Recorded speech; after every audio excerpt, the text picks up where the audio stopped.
Hello and welcome to another edition of Turned Out a Punk. I'm your host, Damian Abraham, and once again, I'm bringing you a conversation with someone who grew up listening to punk, may or may not still be involved in punk, but had their life changed by the genre in a major way. And today on the show, Michael Imperioli of The Sopranos, of Goodfellas, of Basketball Diaries, of Summer of Sam writing fame and executive producing fame, and more on that in one second. Also does an incredible podcast talking Sopranos. More on all that in 1 second. But first, if you would like to get in touch with me, head over to the email address, turnedoutapunkpodcast@gmail.com. That is run by my brother and show producer and guest booker extraordinaire. Thank you so much, Tristan, for giving us Sopranos Week here at Turned Out a Punk. And he will get the message to me. He also runs a Facebook page and an Instagram page. Both of those are found at Turned Out a Punk on the respective platforms. You can find me on social media at Left for Damian. If you want to support the show, the best way of supporting the show is just by telling all your friends about it. Letting everyone know that we do this thing appear on this podcast each and every week. Sometimes 2 or 3 times a week. Say, like lately, maybe not as much, but, we do it like that. Speaking of support, this thing is also supported through the efforts of the fine folks at Vans. Vans came aboard a few years ago and said, Damian, do what you do. Just, don't do it out of your own pocket anymore. And I can't thank them enough for that. Also, can't thank enough the fine folks over there at patreon.com/turnedoutapunk who also make this thing possible each and every week. So thank you to both those places for making me able to do this for you. And that is that. On to today's show. Today on the show, Michael Imperioli. Now, Michael is someone who has been making the rounds as of late because of this sort of sudden interest in his musical taste. And I have to admit that I am very interested in his musical taste, so much so that when Tristan suggested getting him on the show, I was like, absolutely. I saw him, talk about this thing and that thing. And also, I finally got to check out his band, La Dolce Vita, which he goes into the name change on the episode itself, but a band that I'd never heard before, and really a great band. Here's this guy who, once again, you appreciate this person for one completely different side of their creative output, and then here he is doing something else, equally as kind of cool on the other side of things. So, Michael is someone that I was very excited to sit down and talk to. This unfortunately came hot on the heels of finding out about a passing of a friend. And in retrospect, I probably should have postponed doing this because my head was a million different places at once. So my apologies to you and my apologies to Michael that, I wasn't in top form for this because this is a really fun conversation. Now, Michael is a deep music fan and a deep music head. And I think it's amazing that, you've got Drea, also on The Sopranos, check out her episode last week, into completely different stuff than Michael's into, yet both of them are kind of in the same, time frame and geographical area. There are some wicked connections to other episodes you'll hear in a second. Anyway, I'm not going to ramble on anymore. I don't think I have any notes to get to. If there are, I apologize, but that's it. Anyway, check out the Dre episode as well. Sopranos Week has been a lot of fun. Once again, Tristan, I love you. Thank you for doing this for me because I'm a fan. There's no other way to put it. I'm a huge fan of the show and a huge fan of Michael and Drea's. So yeah, like this has been a kind of a dream come true for me getting to find out this stuff about them. Who would have thought? Who would have thought when you're watching this show that these two people probably could have made you a pretty killer mixtape, Anyway, I'm not going to ramble on. Check out Michael's great podcast, Talking Sopranos. A lot of insight into that show. And that's it. Sit back, relax, and enjoy Michael Imperioli on Turned Out a Punk. Michael, thank you so much for coming on the show. My pleasure. Well, I'm a huge fan of your work, but also I'm really excited to talk to you about all the punk stuff you've been dropping on various places in social media lately, and of course on your podcast.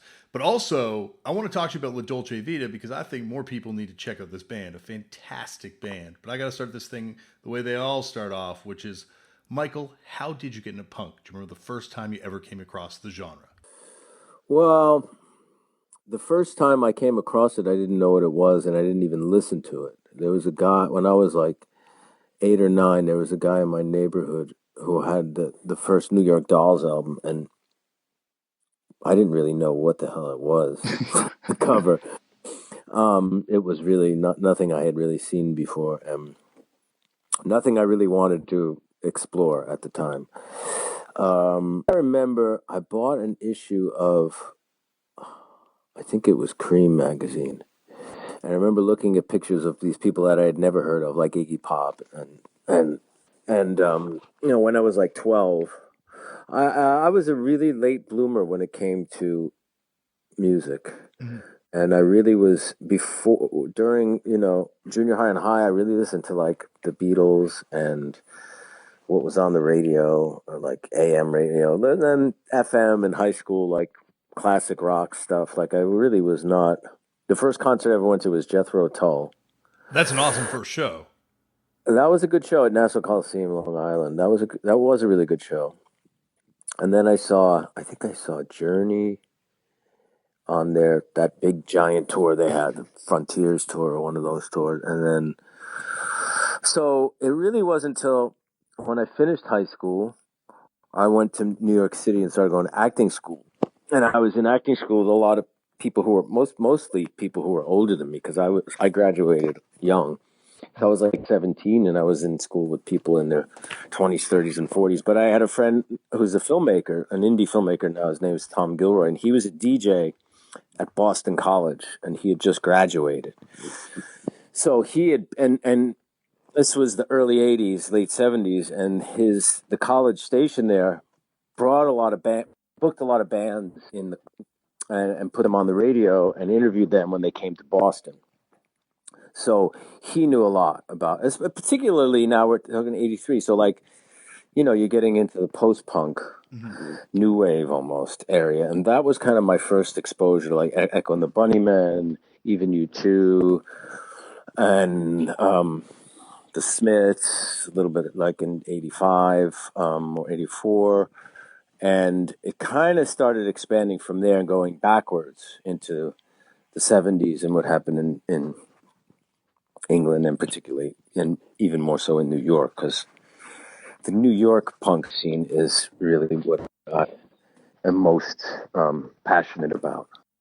Well, getting back to before you moved to New York, where were you kind of discovering, Jethro Tull and Journey? And was it from the radio or was it kind of peers around you? Yeah, friends, and in high school, and the radio and stuff like that, and the Stones a little bit. I mean, I wasn't even that huge of a Stones fan. I was a bit, so I was a real late bloomer when it came Mm. to sex, drugs, and rock and roll, to be honest. I mean, I was into sports, and then I just stopped. I didn't go to college. I was, on track to be like pre-med, and I did like a complete 180, and found myself in New York City around a lot of artists and in the East Village, starting to go see bands, at CBGB's and whatever else clubs that were happening in the 80s and 90s and stuff. So going back to that friend that had that New York Dolls record, were there any other kids that were kind of punk rockers around you? Like, were there, was it, or was that just like kind of There a was completely one different in my world? high school. He was like a very strange kid. I mean, this is when I was like I said, 8 or 9. So he must have been like 11, and he was just one of those, would blow up like cats with fireworks and shit like that. He was one of those like very strange people, and he was into smoking pot and stuff, which we weren't. We were like 9 years old. We were Yeah. like playing football in the street or whatever we were doing. Um, but yeah. So and then when in high school there was one kid who was you know, so I was in high school from 79 or 78, 79 to 83, I guess. And there was one kid I remember who had like like a punk blonde, like punk haircut and dressed kind of punk. And he was the only person. I went to high school. I grew up very close to the city, but when I went to high school, it was like an hour north of New York City. So he was pretty outrageous for the time and place. And going back to when you got to the city, what was the first kind of concert you went to in New York? Oh man, I think probably the Ramones. Oh, that's awesome. Probably the Ramones, yeah. Um, That was a big one. Grace Jones. I remember seeing Grace Jones play at a club one night, which was pretty wild. Hmm. REM was an early concert that I saw. Um, um,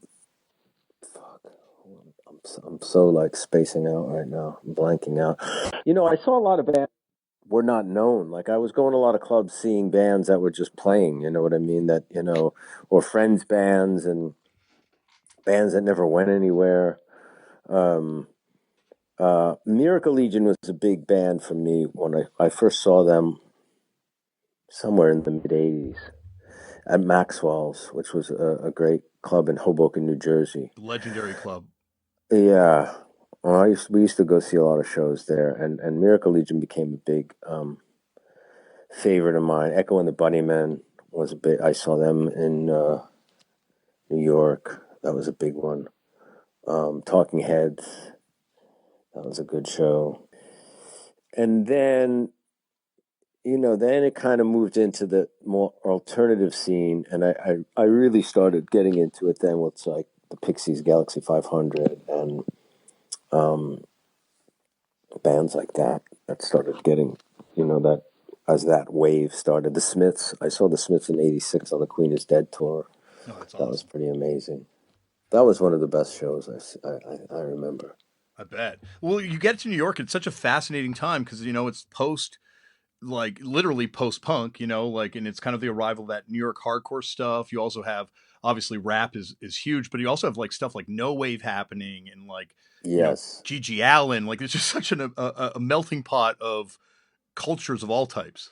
Yeah. Oh, the Bush Tetras was a great show. I forget when I saw them, but that's one of my favorites. And as well as Suicide, who I got to see, and that was a really incredible show. Where was And I don't that? remember. I saw them at a place called the Cooler in the '90s, which was on a weird place on 14th Street. But I saw them before that. I don't remember where. Maybe it was CBGB's even. Did you take Um, in? I know you're friends with Lydia Lunch. Did you see any of her bands, any of that no wave stuff that was kind of happening around then? Once a long time ago. Yeah. Yeah. I liked the no wave vibe and this, the scene and what they were trying to do. I think it's a very important time in music in a weird way because they were really trying to. A lot of jazz got incorporated into punk in a way and came out of, and no wave kind of. There was definitely flavors of free jazz and experimental jazz that kind of merged with punk at that time. Oh, absolutely. It's definitely like that's the true melding of low art meets high art in like a very direct Yeah, way. yeah, exactly. What was kind of like your impression of the stuff that was happening there? Because it's also like New York in the '80s is notorious, and a lot of people that have come on this show over the years have talked about how volatile that city was. Yeah, well, it was very different, there were big swaths of Manhattan that like at night were like empty. Like if you walked, I for a while when I was like 17, 18, I lived with my grandparents, but I was working in the city. I was working in like Tribeca before it was really Tribeca and Chinatown. And some nights when I got off work at like midnight, I'd walk from Chinatown to Grand Central Station to go get the train. And if you would walk in like, if you walked up Sixth Avenue, say, when you hit like above 23rd Street to like, there was like nothing open, and like it was like a wasteland almost for blocks, which is really hard to conceive of now. Because everything's so busy.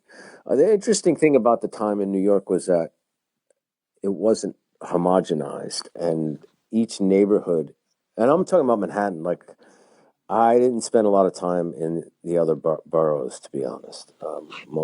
That's really where I lived and where I spent most of my time. But in Manhattan, all the neighborhoods had a very distinct identity, and they weren't all, there was still a lot of artists who were struggling who could afford to live in Manhattan. It was before the gentrification happened in the '90s, so it was a lot more.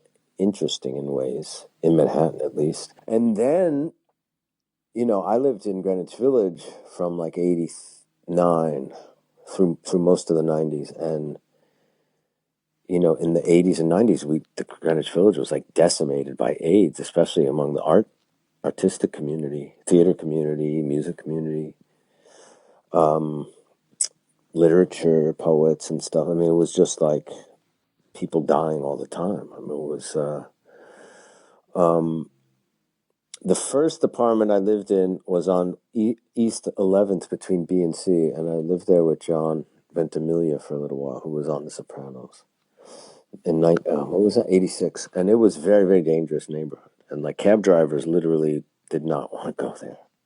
There was a building across the street that sold heroin, but nothing bad ever really happened to us. I mean, it just was, you had to be very careful. And the good thing was it was very cheap to live there. So you had a lot of interesting people and a lot of artists and a lot of really cool, there was a lot of really cool venues for music and performance art in the 80s and 90s. Some of which are kind of still there, like Pyramid, I think was still there before quarantine, but it's a little bit different. But there was like club like 8BC that I loved. That was really fun. But it was a very exciting time. Did you ever go to the A7 Club? Yes. That place is so legendary now. It's just, Yeah. It's amazing how these places that I'm sure were nothing to witness at the time have become, like CBGBs too, like, eventually become sort of like venerable institutions, then ultimately legendary spaces. Yeah, I mean, well, it was such a great timing, CBGBs, that you had a place that it was a scene basically looking to happen. They had these musicians who were looking for places to play and were living down there at the time, and we're all and it was just the perfect, the stars just aligned to create kind of scene. As you kind of said, like earlier, it was a time when it was still affordable to live downtown for a lot of artists, and so you had just like sort of a massing of creative energies happening. Yeah. Yeah, and I guess that's happening in different parts of the city, like in, I guess, parts of Brooklyn and stuff. But even that is very expensive in a way. You know, there was a lot of DIY. That was the vibe. Just and we kind of did the same thing. We tried to bring that to theater. The same guy that I'm telling you about who turned me on to these bands, we started a theater company out of our acting school in the 80s, and just started on shoestring budgets and doing it ourselves, and like putting up posters in the middle of the night all over downtown New York, and that kind of thing, and putting crews together to go plaster the walls with our show posters, and thinking of it very much like a band. Like we paid a lot of attention to the visuals, like the poster and the program, and the music that we would use in the production, and it was very much thought out, like um, you know indie music. Mm-hmm. We were trying to translate those values into theater, and well, we kind of did for a while. It's amazing also the sort of deep connection between punk rock and theater. You look at Johnny Rotten, who's always says that like the performance of Richard III was the big influence on him, or even you look at the Cockettes in Seattle and their influence, or Theater of Confrontation, that sort of influence on punk rock. Like it feels like the two have like a deep rooted connection. Yeah, I think because they're honest forms of art, and a lot of them come out of a social consciousness. You know, um, especially in downtown New York at that time. Mm-hmm. Going back also to downtown New York, when Honeychild was on, who I know is a friend of yours, which I want to get to in a second, she talked about kind of arriving in the city and the fact that you had, Basquiat DJing, and you also had like RuPaul performing, and then you had, as we talked about earlier, all these bands happening as well. Did you take in the art stuff that was going on as well at the same time? Yeah, it was a lot of fun because the art world, you could just go to opening, like Thursday was, especially like in Soho or even in the East Village, where there was, when a lot of galleries started happening in the East Village in the 80s. In the 70s, I guess it was mostly Soho, and then that got, kind of very high end. But even in Soho, you could just go to an opening. Thursday was opening night. You get free wine and meet people and wander in and out of galleries. I guess they still do that to some extent, but it was very much a scene. And in the East Village as well. And there was a lot of. That's why, like Tom and I, who started a theater, we also started a band in 1986. Like, it was pretty much a no wave post punk kind of thing. But it wasn't, that was what was happening. Like you said, like even Basquiat had a rock band with Vincent Gallo, who became an actor and director. They had a band called Gray.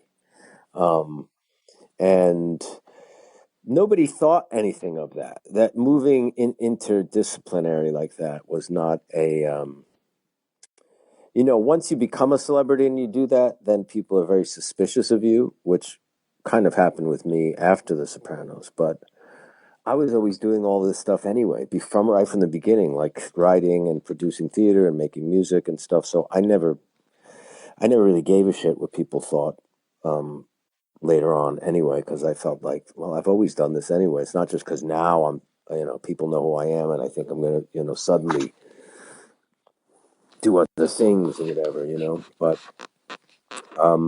and in some ways that very mindset still, is kind of is how I approach things, really. I mean, my wife and I built a theater in 2003, and we started producing new plays, and very much had that. It was the inmates running the asylum, and we raised money, and we just did whatever we wanted to do, and hired who we wanted, and picked the plays we wanted. The only rule was that they were new plays that had not been done before, and there was a specific aesthetic, like for the poster art, that either some I designed, but then we hired someone specific to design. Everything had a certain look and aesthetic that we felt was important.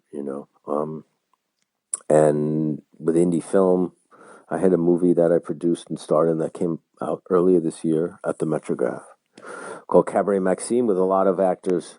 John Ventimiglia was in it, a lot of people that I've been working in theater and film with for 30 years, and a director who was our third film. He raised the money in Portugal, and we did, so that's still kind of what I do. Mm-hmm. And it really came from, the punk aesthetic and DIY, and it's still, it's kind of the beauty of Instagram in a way. Like I was talking to Tom Gilroy the other day. He said this is and Instagram in some ways is like the new pirate radio in a weird way, because you can get, he put out a 15-minute film about quarantine, like a fiction film, like a quarantine movie, like a short film, distributing it on Instagram and getting it out to thousands of people, targeting thousands of people who share similar tastes as you. And I think we're just really, I mean, I am at least scratching the surface as to what we could do with that without, and I started teaching a meditation class the last 2 weeks that came out of Instagram, and people asking me about Buddhism and asking me how to meditate. All of a sudden, I'm doing these, I kind of put the word out on Instagram. They get the link, and then they sign up through Zoom, and I do it on Zoom, but it's almost like, I have a feeling like the studios and networks are getting a little worried about that. They're going to figure out a way to co-opt that, so it's not so much in the hands of the artists, because they really hate that, I think. Well, no, but I think a lot of the reason people really responded to your presence on Instagram is because you are so authentic about the music you like, and it's all cool. Like I think that was the thing. You never really played it up in interviews, I guess, or maybe I was just oblivious to it. But like hearing you talk about My Bloody Valentine, or hearing you talk about the Feelies or something like that, it's just like, wow, that's so awesome that this person that I love for this one reason also shares all the same music loves that I have, which I guess is the genius of social media, is it kind of lets people in and to see these other sides of the person. Yes, it's huge. I resisted social. I wasn't on social media. In October, I was on a TV series, And they asked, NBC said, well, it'll help if you have a social media. And I was thinking at the time, because I do so much indie stuff. I published a novel, and then with an indie press, and then I was doing a lot of live readings with Lydia Lunch, not together, but the same evening, the verbal burlesque that she produces, and she's invited me on a lot of those shows in New York and LA, and promoting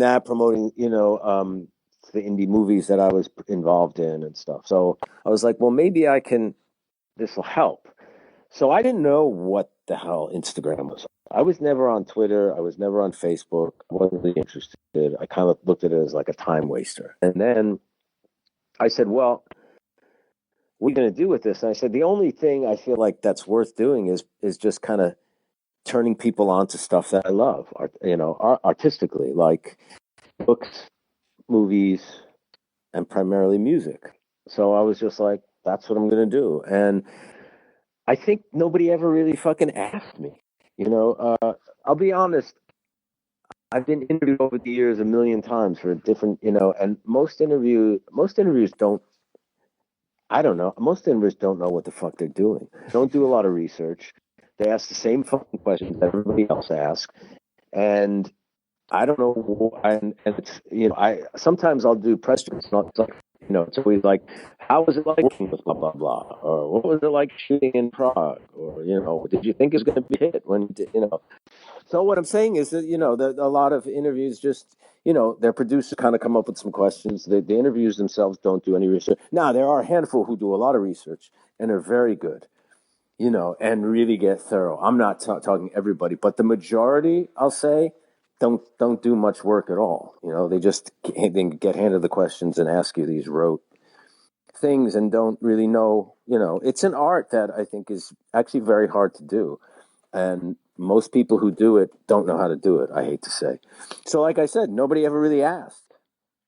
And then when I had the band, which we've been on hiatus for a while, and we're about, we just put the record out we've had for a while but didn't really release. We just put it on Bandcamp. We're going to be playing shows again as soon as the Mercury Lounge wants us to play a show when they reopen. That might be our first show back. But when we were active between 2006 and 2014 primarily, and played all over New York and a little bit in LA and some in Europe. And for the most part, the press didn't give us the time of day because they just thought, oh, this guy was on The Sopranos, now he's doing a band. And they didn't really listen to what we were doing, and they just had assumptions about what we were doing and didn't really ask why I was doing it or what the purpose was. So now there's a different context in a way, and it's really because of Instagram. Mm-hmm. I'll be honest. And people are actually listening and trying to figure out, well, what are they trying to do, these guys? Because it's not me doing music. It's a band, and it's three musicians, and it's two musicians beside myself, and those other two guys are geniuses.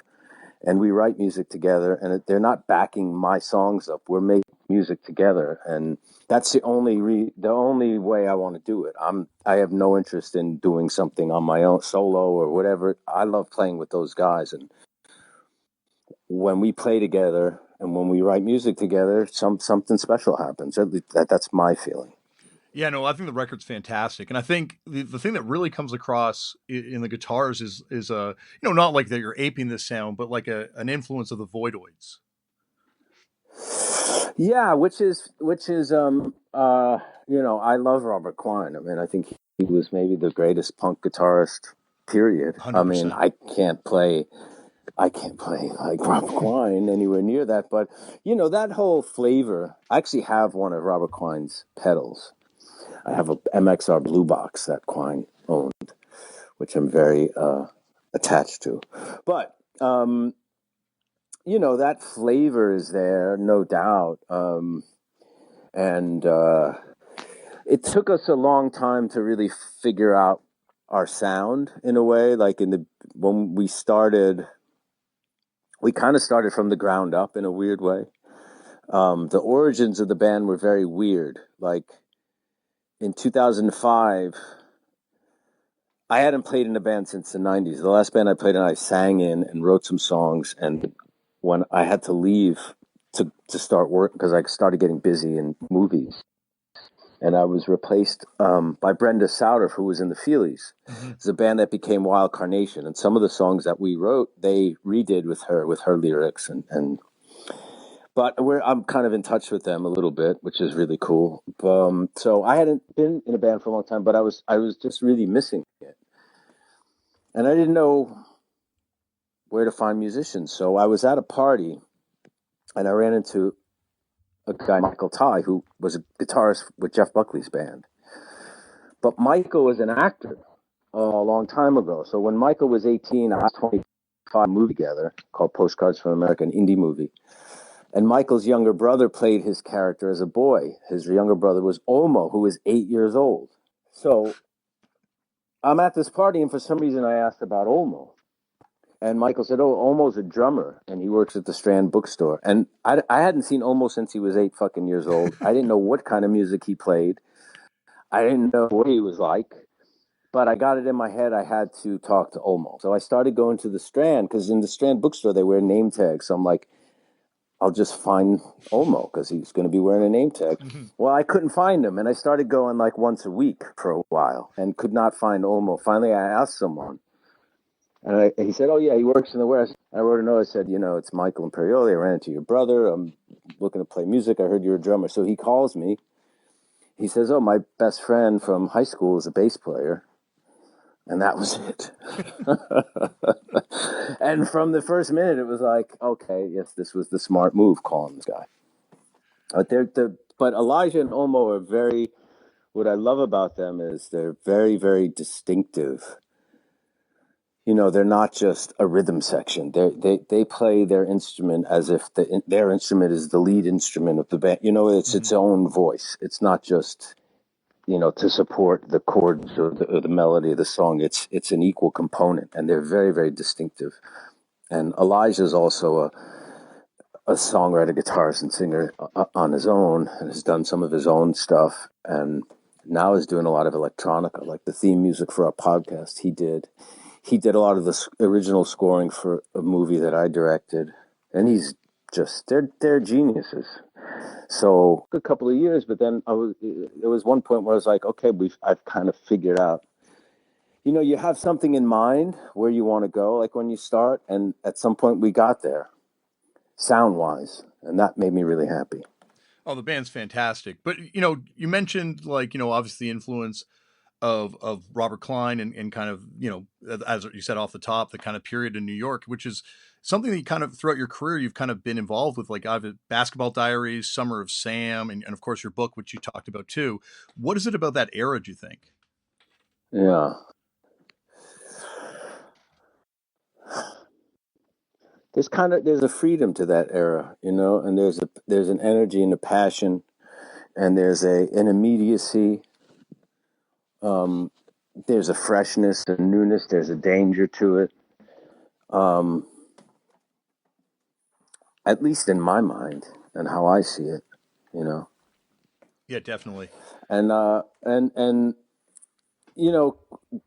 like I said, I was a very late bloomer. I was kind of like didn't. And then all of a sudden at 17 I was in New York. It was like you're in Oz, compared to where I used to live. Even if you lived, like 15 minutes away, still it was completely different. And you know, to go from kind of a normal blue collar, whatever, suburban kind of thing, which when I was in high school, it was almost more rural than suburban where I went to high school. But for most of my life, it was Mount Vernon, where I grew up, is more like Queens or something.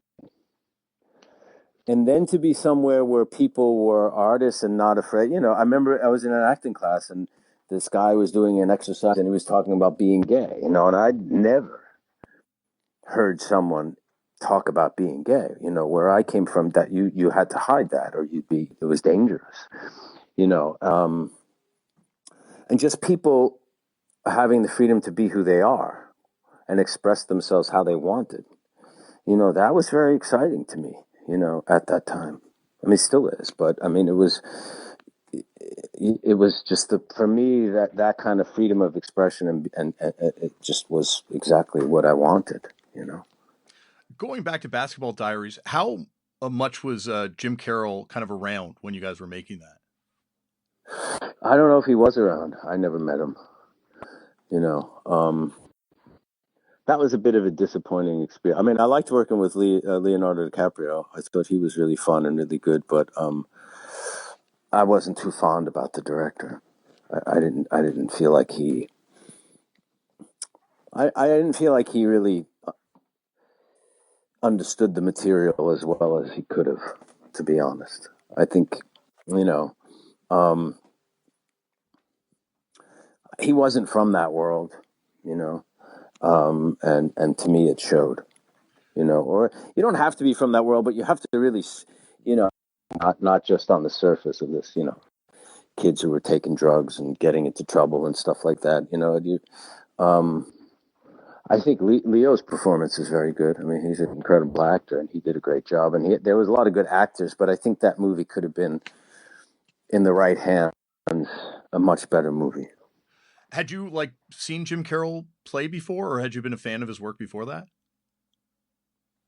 I knew his work. Yeah, I mean, I knew the book, you know, for Yeah. years, and I thought it was a really good book. But I had never seen him play. You co-wrote Summer of Sam. Yes, I did, and executive produced. And here we are again talking about that era.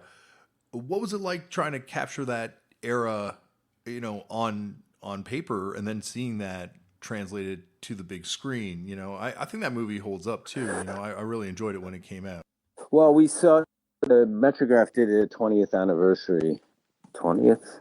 Yeah, in 2019. And I hadn't seen it in maybe 20 years. And I was knocked out by it. I think it beyond holds up. It's actually more resonant now than it was then in a weird way. Um, well, listen, I was 11 in 77. And see, what happened was the guy I wrote it with, it was his idea. And he wrote an initial draft and he showed it to me. And what freaked me out was my cousin in Mount Vernon, New York, which is next to the Bronx, which is next to where Berkowitz was in Berkowitz lived in Yonkers. My cousin was beaten almost to death by people he knew who thought he was the son of Sam. And that happened in the Bronx, and that's what this initial draft was about. It happened in several instances in New York, this paranoia and these people anybody who was different suddenly was under different scrutiny. So when I read his draft, I said, this happened to my cousin. I mean, I'm obsessed with this. So we started writing together, and I was originally going to direct it, and I brought it to Spike, and he was going to executive produce it, but we couldn't get a deal with me as a director, so then eventually he wound up directing it. But that year, 77 there was blackouts, there were riots, loot, in the midst of all these blackouts. Elvis died, the Sex Pistols, I think that was the year they toured. Punk kind of was hitting. Disco was at its height. I mean, the sexual revolution. I mean, it was the Yankees won the World Series. It was and it was really hot that summer. It was just a weird mix of things that were going on at the time. And then you had this killer, which you've never really had again in New York, this serial killer that people were afraid of and not going to discos I mean, it was a very weird time, We talked about it earlier, but I just kind of want to get your story because I just read today that you met Honeychild on the subway really soon after arriving in New York, right? Let's see. I think she had just arrived in New York. She went to either FIT or Pratt, I think, for fashion at the time. I was already in acting school. I think I was a little bit older. I'm older than she is, a couple of years older. We met on the train going to Westchester because I think she was an au pair or something in Westchester, and I was living maybe with my grandparents or my parents I was like in between apartments in New York, something like that. And we liked a lot of the same music. I think she was really into The Cure at that time, who I was not, but I started liking them because of her. And then I didn't see her for years.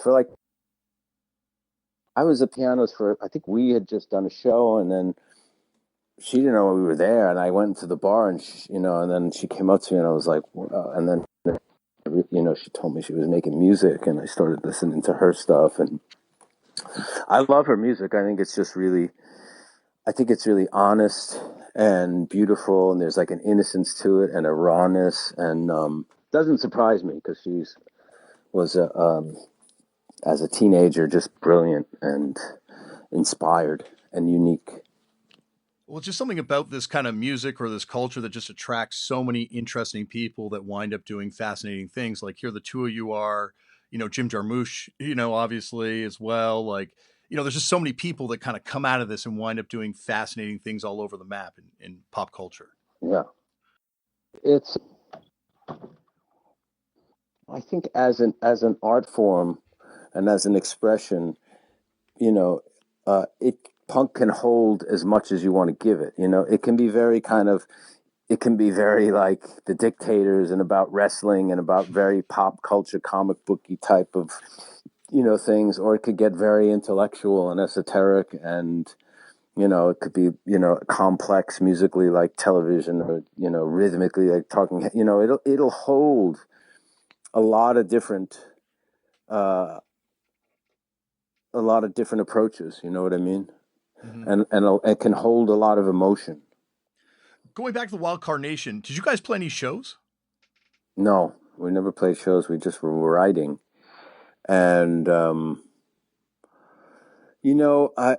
had just I started working. I think I had to like leave the country or leave New York for a long period of time, and I think I was, I had never the band that I was in with Tom. I played guitar, and I had never sung in public. And it was one thing writing songs in the studio with them and singing, and I think part of me was just terrified to eventually have to do that on a stage. But that's just the way things were. I mean, I felt I couldn't be consistent at the time with them, and they really wanted to be. And I think I was going away for like 3 months or something. So, that it just I just let it go. It's interesting that you'd have stage fright over singing in a band, yet here you are doing all this theater and acting at this point. Why do you think that is that the two worlds are different? Yeah, it's a good question. I don't know. I mean, I guess because I just had more experience by then as an actor and had just been doing it for a long time. Although when I started acting, it was terrifying as well. I mean, it was very terrifying to be in front of a camera for the first time or be on stage for the first time or do a scene in acting class for the first time because you're putting yourself out there, There's nowhere to hide, really. Mm-hmm. It's you, and the same thing with kind of being a singer. I guess it's there's really nowhere to fucking hide. If you're a painter, you don't even have to show up at your exhibitions. If you're an author, you don't have to be there when people are reading the book. But for acting, it's like you go on stage. It's like that's it. They're right in front of you. Chris from Wild Carnations actually has some of the demos and stuff, which was interesting because he sent it to me. He came to one of our shows at Don Hills and then sent me the demo. He still has them, so that was kind of cool to actually hear what we were doing. You got to put them out. Yeah, maybe you can ask him because they're his songs, really. So is it the same sort of vibe as what they would go on to do? Is it sort of like that power pop kind of? Yeah. I mean, some of they were just they kept the music which they were writing, and and Brenda wrote her own lyrics and came up with her own melodies and made them hers, and they're beautiful. They're really the three of them are great musicians. Oh, really fantastic great band. Were you a fan of the Feelies? Yeah, very much so. And Young Woo, which was their side project. Young Woo actually did a benefit for our theater company once at Maxwell's. Oh, that's awesome. But yeah, the Feelies were tremendous band. Yola Tango, another band from that kind of milieu. Yeah, like it's kind of like, was it like Coyote Records, I guess, was that label that I think Yola Tango was on and did, I think Feelies was on a compilation they put out at least and stuff. That makes sense. That makes sense, yeah.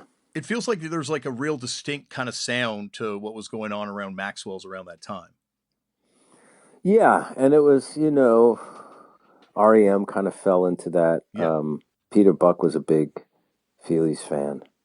I think the Feelies really influenced REM in a big way, actually.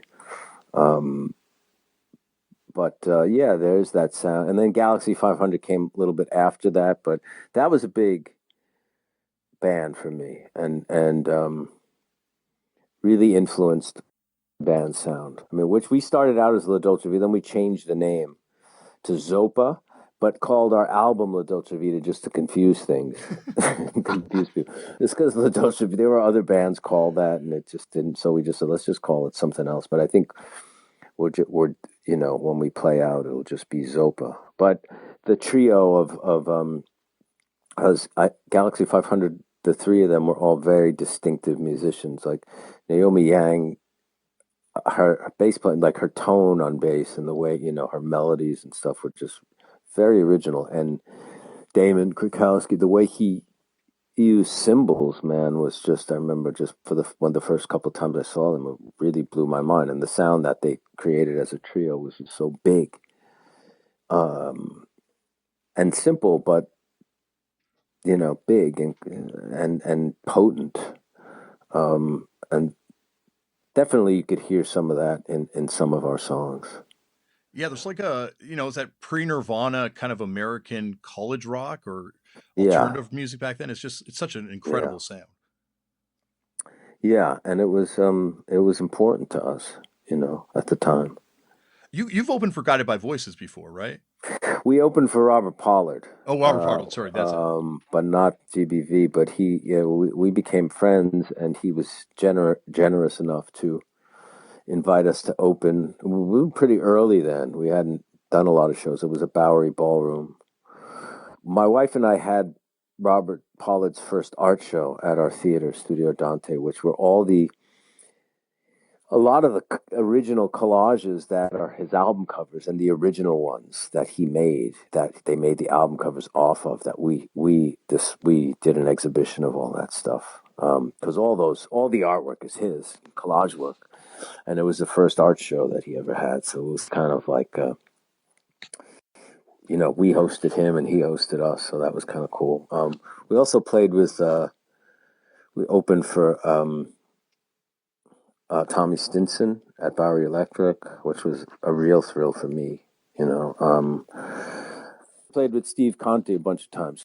Reformation for Johnny Thunder's slot, but Steve was a really good musician. We played with, and Walter played, with the Heartbreakers, with Johnny Thunders and Richard Hell, and then Richard left to form the Voidoids, but and then he played his own band, the Waldos. So I'm looking forward to, because I'm moving back to New York, because I haven't lived in New York for a couple of years, and I'm looking forward to live music again as soon as that happens. Yes, and then hopefully playing some live shows soon, as soon as there are live shows. Yes, absolutely. I honestly cannot wait for that to come back. Well, this has been incredible, and I could talk to you forever. Would you come back at some point in the future for a part 2? Yeah, we should come back with Elijah and Olmo. That'd be awesome. But before I let you go, there's just a couple more questions, if that's okay. Number one, when The Sopranos was kind of blowing up, well, obviously the whole way through, an incredible show, but like that was kind of the same time that you had the revival of New York, or sort of that, meet me in the bathroom, New York kind of scene exploding. Was that on your radar at all? Oh yeah, absolutely. It was on everybody's radar in New York at that time.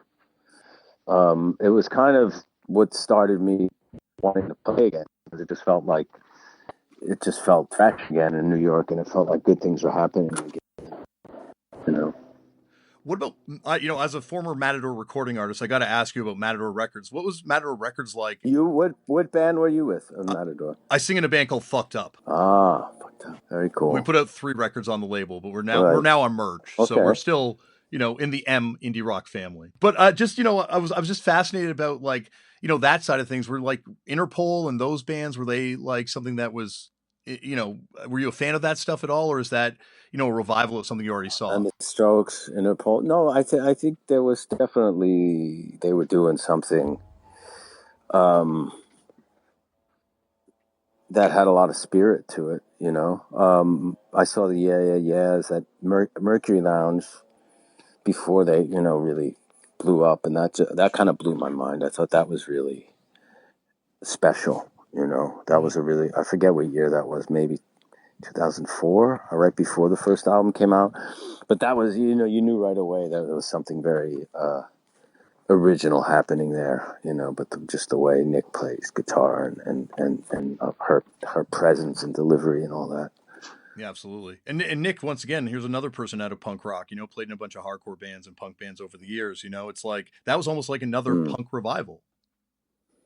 Yes, it was, and it was a New York revival, and it was, and it was a direct link to that scene, and it was people who discovered that scene as young musicians and decided to make it their own, Well, one last question before I let you go, and that is, being that this is turned out of punk, I got to ask you about this Green Day Sopranos thing that's kind of become the talk of the punk world in the last few weeks.